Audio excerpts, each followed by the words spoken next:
क्या एक साधारण व्यक्ति महज अपने विचारों की ताकत से दुनिया के सबसे बड़े तानाशाही साम्राज्य को झुका सकता है?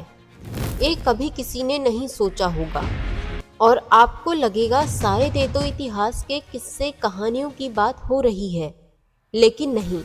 एक साधारण दुबला पतला आदमी जिसने अंग्रेजी साम्राज्य की नींव हिला डाली थी। यह कहानी है उस क्रांतिकारी की जिसने यह असंभव सा काम संभव कर दिखाया। 2 अक्टूबर 1869 में गुजरात के पोरबंदर में गांधी जी का जन्म हुआ। इनका पूरा नाम मोहनदास करमचंद गांधी था। गांधी जी के पिता का नाम करमचंद गांधी और माता का नाम पुतलीबाई था। माताजी इनकी धार्मिक और दयालु स्वभाव की महिला थी, जिन्होंने अपने पुत्र को भी यही संस्कार दिए थे। वे सिखाती थी सच बोलना, दूसरों को दुख न देना। गांधी जी बचपन से ही सिंपल स्वभाव के व्यक्ति थे। 13 साल की छोटी सी उम्र में उनकी शादी कस्तूरबा से हो गई और यहीं से लिया कहानी ने फिर नया मोड़। परिवार चाहता था कि वो कुछ बड़ा करें, कुछ नया सीखें। तभी गांधी जी ने 1888 में लंदन जाकर लॉ की पढ़ाई करने का फैसला किया। वे लंदन चले गए, बट उस वक्त भारत के लोगों के लिए ये कोई आसान फैसला नहीं होता था। विदेश जाना मतलब अपने धर्म और परंपराओं से दूर हो जाना। गांधी जी के मन में तूफान था। एक तरफ परिवार की मान्यताएं, दूसरी तरफ भविष्य का सपना। जब गांधी जी लंदन पहुंचे तो उन्हें अकेलापन महसूस हुआ। नए लोग, नया समाज, नया पहनावा, नई भाषा, यहाँ तक कि खान पान, रहन सहन और सोचने का तरीका भी अलग था। धीरे धीरे उन्होंने खुद को ढालना सीखा। उन्होंने अंग्रेजी पहनावा अपनाया, फ्रेंच और लैटिन भाषा सीखी, लेकिन उन्होंने सादगी और सच्चाई को कभी नहीं छोड़ा। समय बीतता गया। गांधी जी ने लॉ की पढ़ाई पूरी कर ली। कानून की पढ़ाई पूरी करने के बाद गांधी जी इंग्लैंड से भारत लौटे। दिल में एक उम्मीद थी कि अब वकालत करके परिवार और समाज के लिए कुछ नया करेंगे, लेकिन उनकी किस्मत को कुछ और ही मंजूर था। बम्बई में वकालत शुरू की, पर काम नहीं चला। कोर्ट में जब बोलने की बारी आती तो उनकी आवाज कांपने लग जाती। उनमें बोलने का आत्मविश्वास नहीं था, जिससे उनकी वकालत ठीक नहीं चल पाई। इसके बाद मुंबई छोड़कर राजकोट चले गए और तभी उनकी किस्मत ने दरवाजा खटखटाया। एक केस जो उन्हें हजारों मील दूर ले जाने वाला था। एक दिन गांधी जी के पास पोरबंदर के एक व्यापारी दादा अब्दुल्ला का ऑफर आया। उन्हें दक्षिण अफ्रीका जाकर केस संभालना है। अब किसको पता था, एक केस जो उनकी जिंदगी का सबसे बड़ा टर्निंग पॉइंट बन जाएगा। गांधी जी ने सोचा, south Africa, a new world, a new chance. उन्होंने हाँ कह दिया, पर उन्हें कहाँ पता था कि ये केस उनकी किस्मत का नया मोड़ बनने वाला है। 1893 को गांधी जी समुद्री जहाज के माध्यम से लगभग 1 महीने की यात्रा करके दक्षिण अफ्रीका पहुंचे। कभी कभी एक छोटी सी घटना पूरी जिंदगी बदल देती है, और ऐसा ही हुआ गांधी जी के साथ। 31 मई 1893 की रात गांधी जी ट्रेन की फर्स्ट क्लास का टिकट लेकर पीटरमारिट्जबर्ग से जा रहे थे, लेकिन तभी एक गोरा आदमी डिब्बे में आया और उन्हें देखकर भड़क उठा और बोला, इस काले आदमी को यहाँ से बाहर फेंको। गांधी जी ने उसे अपना टिकट दिखाया और उन्होंने कहा, मेरे पास टिकट है और मुझे यहाँ बैठने का पूरा हक है। पर उसने गांधी जी की एक बात न सुनी। उसके लिए सिर्फ त्वचा का रंग मायने रखता था, क्योंकि वहां रंग भेदभाव काफी प्रचलन में था। गांधी जी को जबरदस्ती खींचकर ट्रेन से बाहर कर दिया गया। उस समय वहां का मौसम काफी ठंडा था। पीटरमारिट्जबर्ग रेलवे स्टेशन पर अकेले ठंड से ठिठुरते हुए गांधी जी प्लेटफॉर्म पर बैठे थे। ना कोई जान, ना पहचान, ना गर्म कपड़े, ना कोई मददगार। वो ठंडी रात उनके अंदर आग बनकर जल उठी। गांधी जी उस रात खुद से प्रश्न कर रहे थे कि आखिर मेरी क्या गलती है, सिर्फ काला होना? उन्होंने तय किया कि वे इस अपमान को ऐसे ही नहीं जाने देंगे, सच के साथ जवाब देंगे। वो रात उनके लिए टर्निंग पॉइंट बन गई।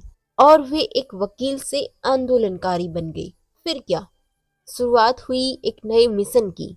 गांधी जी ने दक्षिण अफ्रीका में भारतीयों के साथ हो रहे भेदभाव के खिलाफ आवाज उठाई। उन्होंने 1894 में नेटाल इंडियन कांग्रेस की स्थापना की और लोगों को जोड़ना शुरू किया। अंग्रेजी शासन के सामने सत्य और अहिंसा के साथ डटे रहे। उन्होंने सत्याग्रह आंदोलन की शुरुआत की। सत्याग्रह का मतलब होता है सत्य की शक्ति से अन्याय को हराना। वो कई बार जेल गए, कई अपमान झेले, पर पीछे नहीं हटे। धीरे धीरे उनका आंदोलन और मजबूत बनता गया और वह एक वकील से नेता बन गए।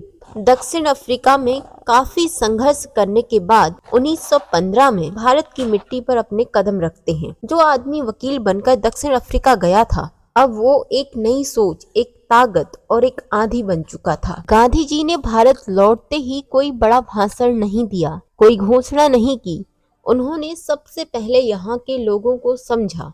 वो गांव गए, किसानों के साथ बैठे तथा उनके दर्द को समझा। अंग्रेजों के जुल्म ने किसानों की आवाज का गला घोटा हुआ था। बिहार का चंपारण, हरे भरे खेत, लेकिन उन खेतों के मालिक खुश नहीं थे। वो गरीबी और कर्ज के बोझ से घूट घूट कर जी रहे थे। ब्रिटिश सरकार किसानों को जबरन नील की खेती करने पर मजबूर कर रही थी। ये बात 1917 की है, जहां किसान अपनी जमीन पर फसल नहीं बो सकते थे, फिर चाहे उनके बच्चे भूखे ही क्यों ना मर रहे हों। अगर कोई अंग्रेजों का विरोध करता तो उसे कोड़ों की मार मिलती। गाँव में सिर्फ सन्नाटा था। सन्नाटे के पीछे सैकड़ों चीखें छुपी हुई थी। गांधी जी वहाँ के लोगों से मिलते हैं और लोग उन्हें अपनी समस्या बताते हैं। गांधी जी उनकी बातों को ध्यान से सुनते हैं और उनसे कहते हैं डरना मत। तभी सभी किसान हिम्मत करके गांधी जी के साथ आंदोलन में बढ़ चढ़कर भाग लेते हैं।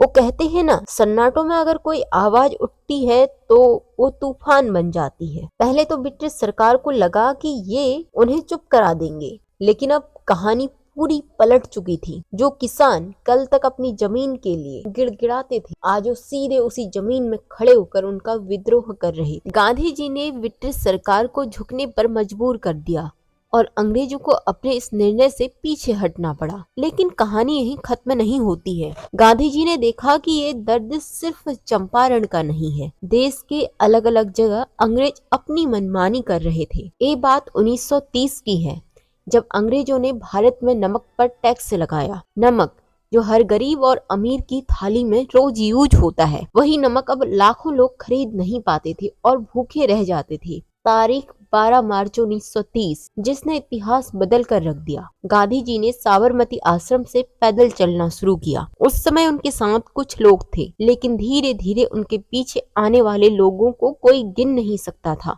गांधी जी रोज 10 मील चलते थे। उनके साथ गांव के लोग जुड़ते गए, किसान, मजदूर, महिलाएं और बच्चे। लोग कहने लगे, हमारे पास कुछ नहीं है, पर नमक तो हमारा ही होगा।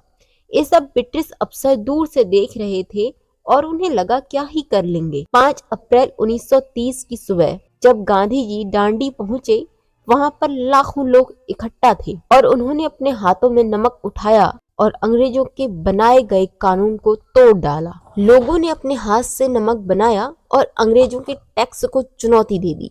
अंग्रेजों ने गांधी जी को गिरफ्तार कर लिया तथा उनके साथ हजारों लोगों को जेल में बंद कर दिया। लेकिन आंदोलन थमा नहीं, वो और तेज हो गया, जिसे देखकर अंग्रेजों में डर और पनप उठा। उन्होंने नमक से टैक्स हटा दिया। अभी आंदोलन रुकने का नाम नहीं ले रहा था। 1942 में गांधी जी ने ब्रिटिश सरकार के खिलाफ फिर से आंदोलन शुरू कर दिया। इस आंदोलन का नाम रखा गया भारत छोड़ो आंदोलन। गांधी जी ने जनता से कहा, करो या मरो। देश के कोने कोने में ये आंदोलन फैल गया। लाखों लोग जेल गए और हजारों लोगों ने अपनी जान की बाजी लगा दी। लेकिन कोई भी अब पीछे हटने का नाम नहीं ले रहा था। गांधी जी अब एक व्यक्ति नहीं, आंदोलनकारी बन चुके थे। और फिर वो दिन आ ही गया जब गांधी जी का सपना हकीकत में बदल गया। 15 अगस्त 1947 को भारत आजाद हुआ। ब्रिटिश झंडा नीचे उतारा गया और तिरंगा फहराया गया। देश में चारों ओर आजादी की खुशी का माहौल था। लोग बहुत खुश थे, लेकिन किस्मत को कुछ और ही मंजूर था। गांधी जी रोज की ही तरह शाम को प्रार्थना सभा में जा रहे थे, जहां काफी भीड़ थी। लेकिन उसी भीड़ में एक ऐसा युवा जो गांधी जी को पसंद नहीं करता था। उसे लगता था कि गांधी जी की जो नीतियां हैं वो हिंदुओं के हितों के खिलाफ हैं और मुस्लिमों के पक्ष में काम कर रहे हैं, जो देश के लिए भी खतरा है। उसकी ऐसी सोच ने उसे ऐसा कदम उठाने पर मजबूर कर दिया जो लोग सोच भी नहीं सकते थे। 30 जनवरी 1948 जब गांधी जी मंच के करीब पहुंचे तो नाथूराम गौडसे भीड़ से आगे आया। उसने गांधी जी को गोली मार दी। उन्हें तुरंत अस्पताल ले जाया गया, लेकिन उन्हें अब बचा पाना मुश्किल था क्योंकि गोली का घाव बहुत बड़ा था। उन्होंने हे राम कहते हुए अपनी जीवन की अंतिम सांस ली।